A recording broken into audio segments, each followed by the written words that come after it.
So welcome back to farmer locks. So మనతో పాటు రైతు మస్తాన్ అయితే ఉన్నారు. సో తెలుసుకున్నాం అతను పడుతున్న కష్టం. సో ఎన్ని సంవత్సరాల నుంచి వ్యవసాయం చేస్తున్న అన్ని ఆ విషయాలన్నీ తెలుసుకున్నాం. సో నమస్కారం అండి మస్తాన్ గారు. మీరు ఎన్ని సంవత్సరాల నుంచి వ్యవసాయం చేస్తున్నారు?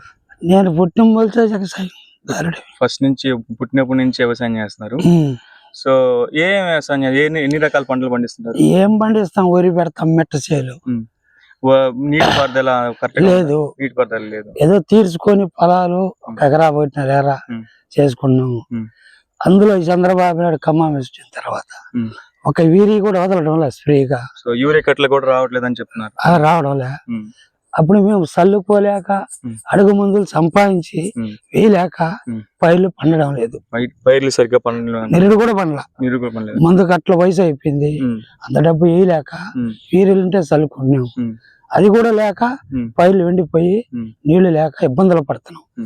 ఇప్పుడు మామూలుగా ఈ కాలువలు అనేది తోయారు కదా, వాటిలో నీళ్ళు వస్తున్నాయి మీకు? వాటిల్లో నీళ్ళే రావడం లే.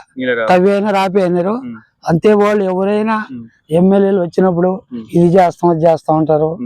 ఆ నుంచి ఎలక్షన్ గెలిచిన తర్వాత మా యొక్క 20 గ్రామాలు నీళ్ళే లేక పైర్లు ఎండిపోతున్నాయి. సో ఇదే అండి. సో గెలిచిన తర్వాత అయితే ఎవరు పట్టించుకోవట్లేదు. సో ఇక్కడ మనకు దగ్గరలో కాలువ అనేది ఉంది, కాలువలో నీళ్లు మాత్రం రావట్లేదు. సో వర్షాలు పడితేనే ఈ పంట అనేది పండుతుంది.